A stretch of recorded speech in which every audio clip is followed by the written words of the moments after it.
Our next subject is rapport. In your notes, anywhere you want, there's no place for it, just write rapport is power. Rapport is power.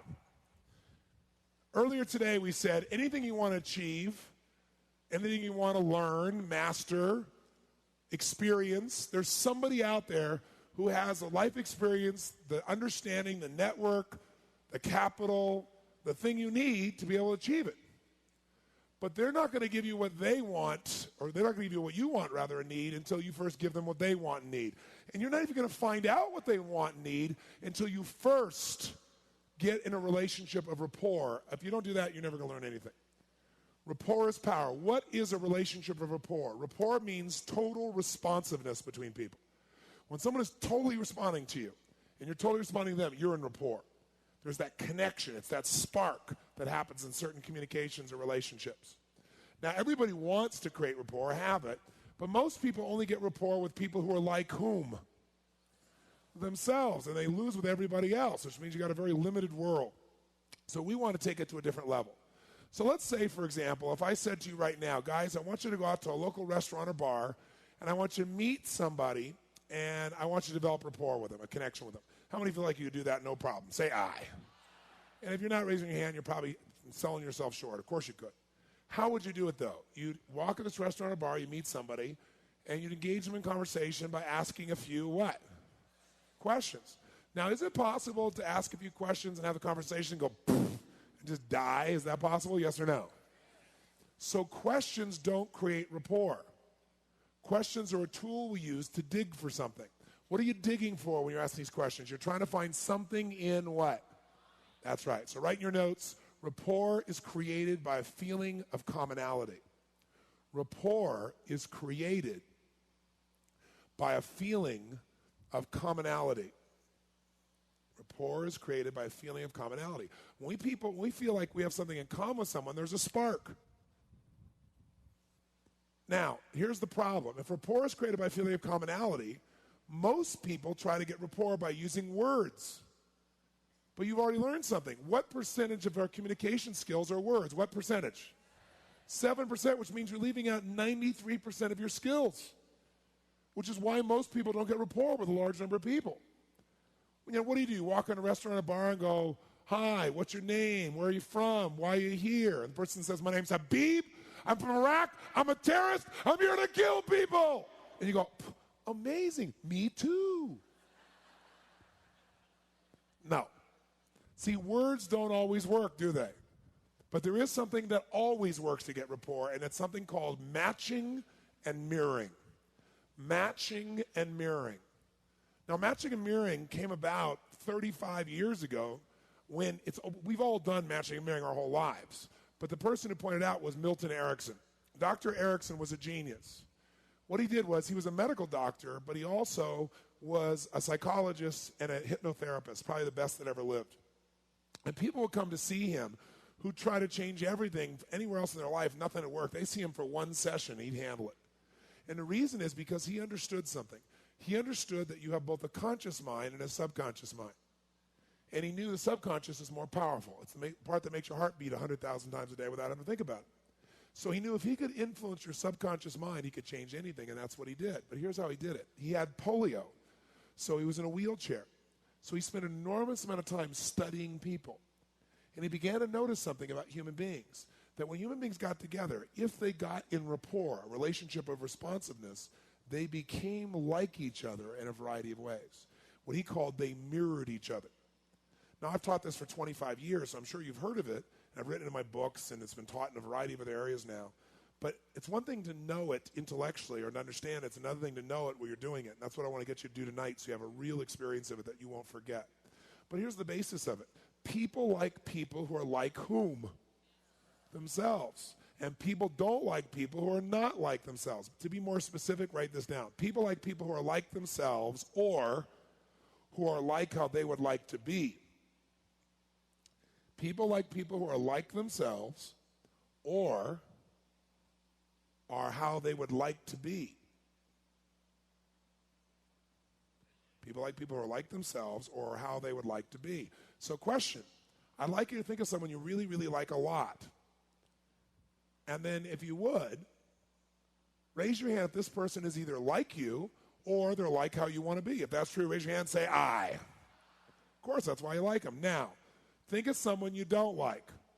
And I'm sure you like everyone, but if you once were an unspiritual person and felt these feelings, someone you don't like, raise your hand if they're not like you or they're not like how you want to be. If that's true, raise your hand and say, I.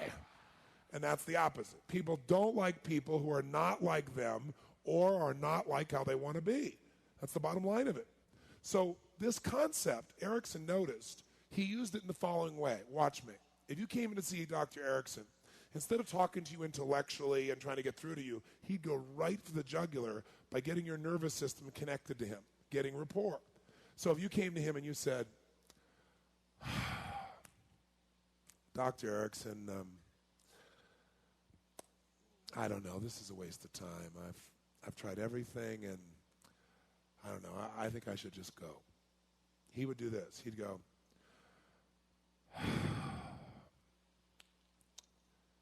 I'm sure it looks that way on the surface, but you haven't tried this, so you haven't tried everything, and I think you should stay. And the person would go, something about this guy I like. You know, he's not over the top, you know what I mean? He's like really real. There's just something about him that feels down home and real to me, right? If you came in to see him and he said, Dr. Erickson, I've tried everything. It's a waste of my time. I'm out of here. He'd say, you sit down. You haven't tried everything. You've not done this before. You're staying right here. Guy goes, hey, I like this guy. He's got some spunk, kick ass. Maybe he could do something. See, he became like the people he was communicating with.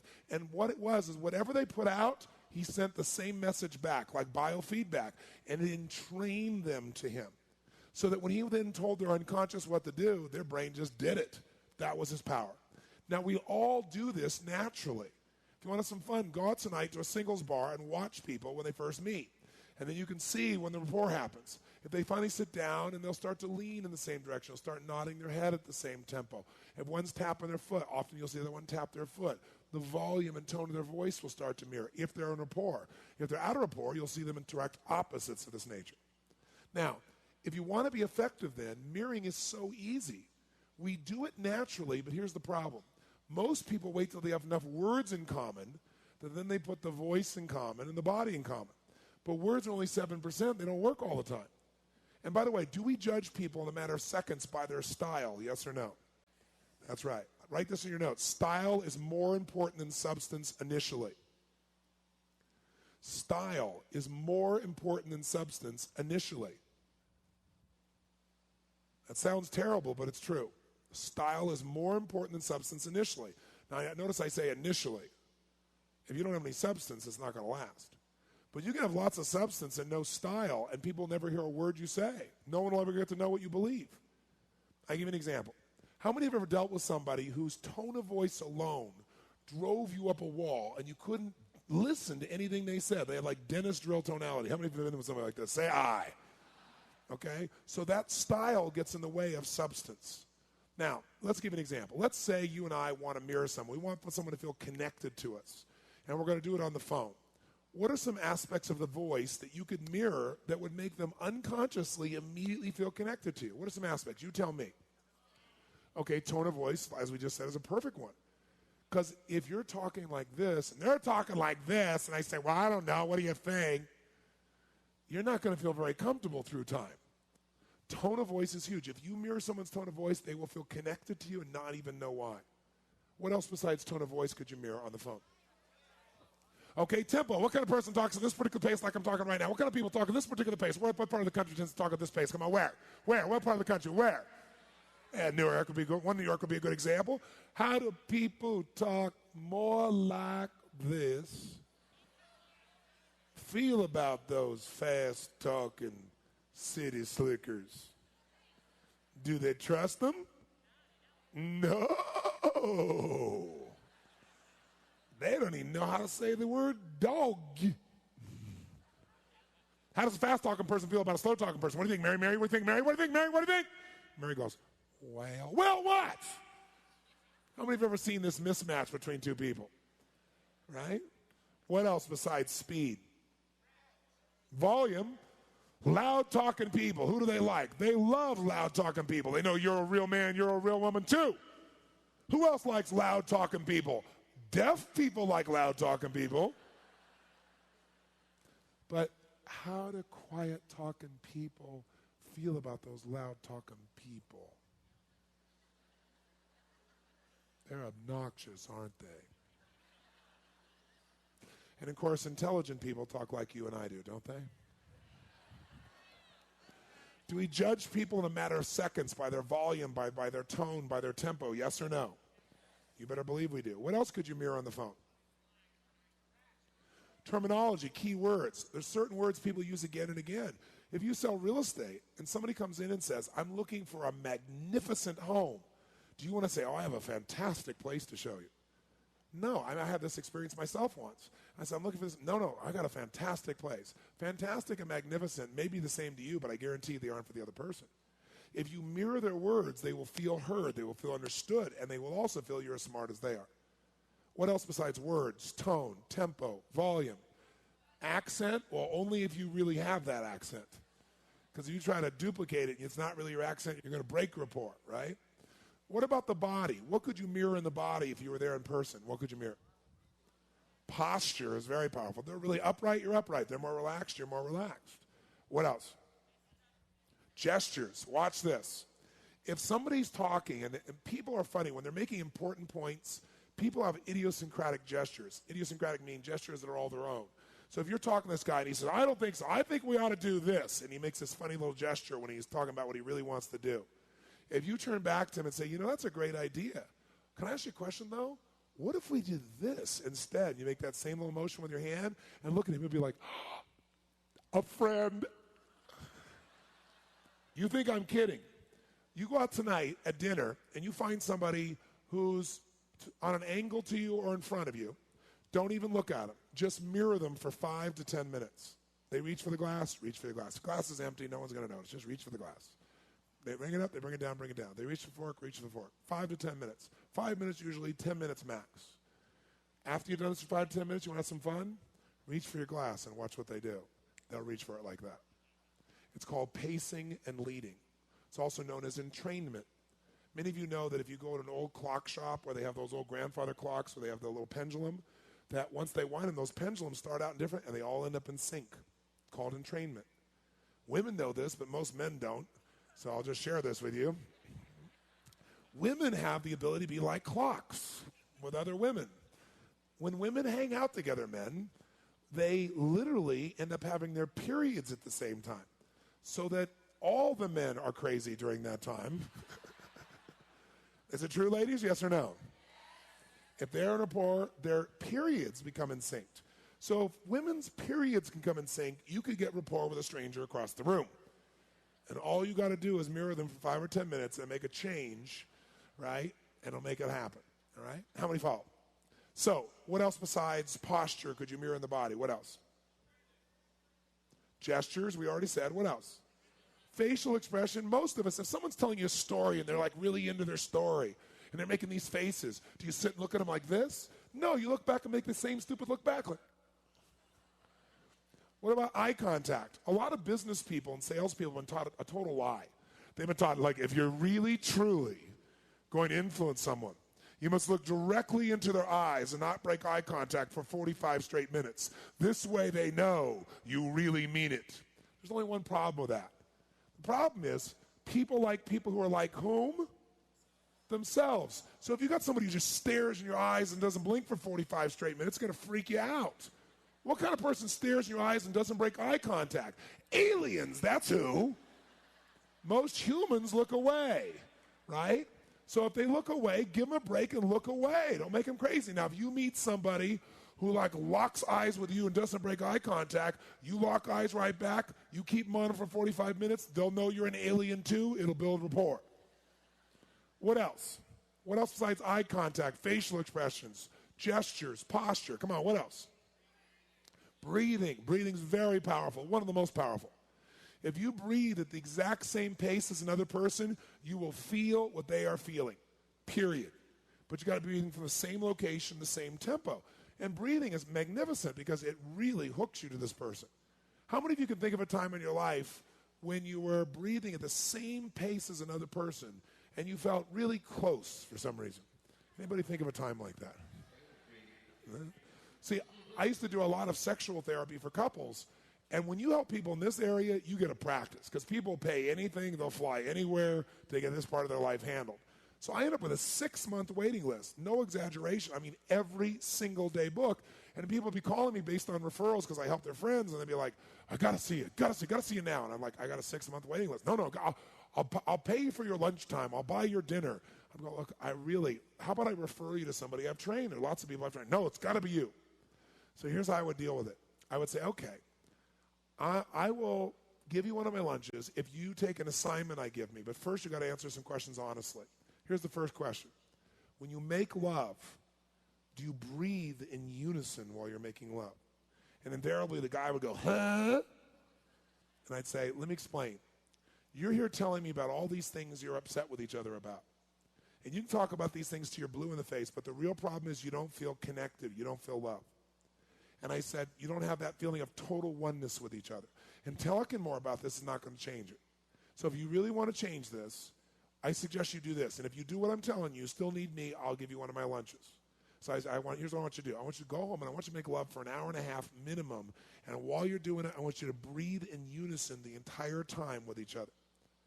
Because what happens is you feel totally connected as one. Out of, 3 to 4 dozen people I asked to do that, only one person ever called us back and wanted to be able to do a session. Because the bond is there. So try it. Not now, later this evening. Plus, the great thing about mirroring somebody's breathing, it's very subtle. No one's going to jump out of their chair and say, would you stop mirroring my breathing? I mean, they're not going to notice. So you got breathing, you got posture, you got gestures, you got facial expressions, you got eye contact. What else could you mirror? Come on, use your brain. I know the answer. I want to see if you can come up with it. Come on. What else could you mirror? Proximity, good. What does proximity mean? Proximity means everybody has a certain amount of space that they need to be comfortable. And it's different for every single person you're going to meet in your life. So if I come walking up here like this, and I start walking, let's say, along here, and I walk up to this lady here, she's comfortable right now. If I come here, I'm right on the edge of her comfort zone. Am I right? You can see it in her face. How do I know? Because the muscles in her neck went, her face went, it all tightened, and she stopped breathing. That's a clue. Now, that doesn't mean she doesn't want you to come closer, but that's the first moment of her starting to feel impact. If I come right back to here, there we go. Now she's breathing again. How many can see the difference? Can you see it? You can see all of a sudden she's breathing it. So this is more comfortable. Watch the difference here versus here. How many have had somebody do this where they get this close to your face and you just want to punch them? How many have had this experience? And they almost always have bad breath too, don't they? So when somebody, and are there people like that get this close in your face, yes or no? Now, if you pull back, though, you just broke rapport because that's what they need to feel good. So you got to hang in there with those people. So it's different for every person that you meet. So how do you know? Do you just guess? No, you use your sensory what? Acuity. You have acute sensitivity to see what's the impact. Oh, I'm getting here. Is this working? Oh, I can come closer or not. Where is it? And it can change, too. Someone can have initial reaction, and then they can let you closer. But you pay attention, because if you don't do this, breaking rapport in this area, people don't even think when you're in their space. And everybody's got different space. Who here freaks out when somebody gets too close? There's some people, I'm sure, in this room that are total freakouts about this. You, ma'am? In the black? What's your name? Lisa? Why don't you come down? Come on, give her a hand. Come on, give her a hand. Lisa, come on down here. Come on down here. Run down here, Lisa. Run down here. Run down here. Run down here. My thing is with my face. I don't like it. Oh, it's your face. Oh, there we go. It's the face. See, she's want to body block me. Did you notice that? You can go, boom, we can hit bodies. That's okay. Right? But the face. Watch what happens if you get in the face. So are you enjoying the seminar? What's been your favorite part? Not this part. Not this part. Where are you going?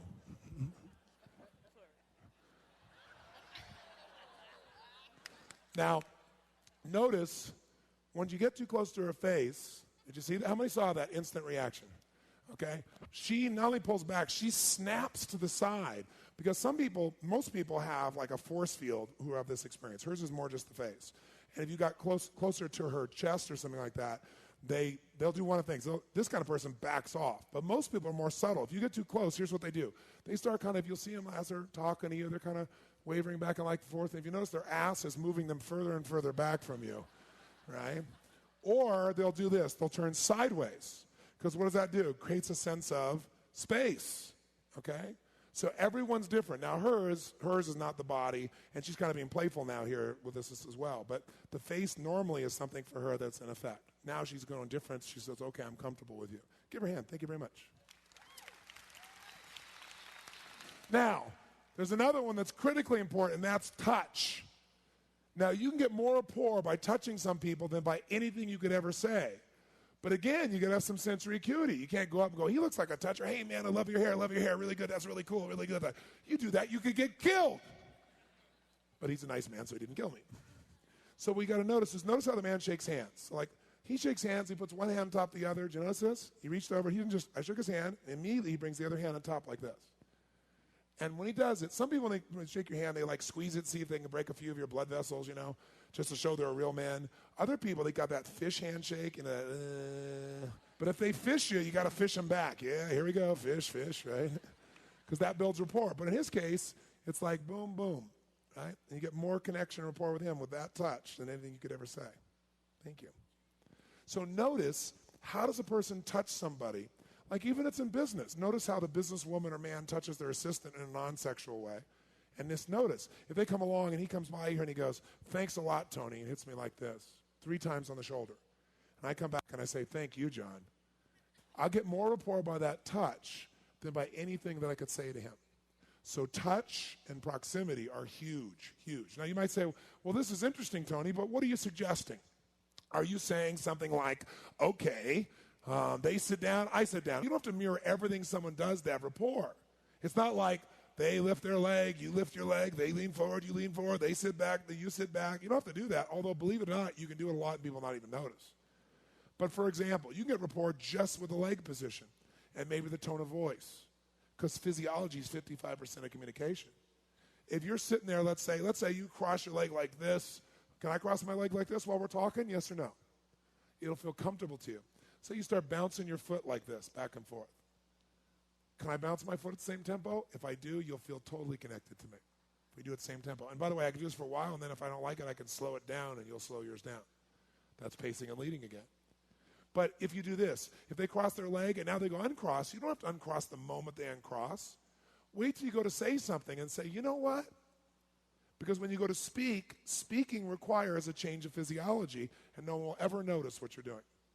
Right? It's very unique. Now, it is true if, they lean forward. You're saying, well, right, they lean forward, I lean forward. They lean back, I lean back. They cross their leg, I cross my leg. They pick their nose, I pick my nose. Exactly. No, you don't have to do everything. And if you start going like this, when they're mirroring, you start going, after about 20 minutes, they're going, what's wrong with you? But you'd be surprised. You can mirror people and be mirroring almost everything they're doing, and they rarely, if ever, notice it, right?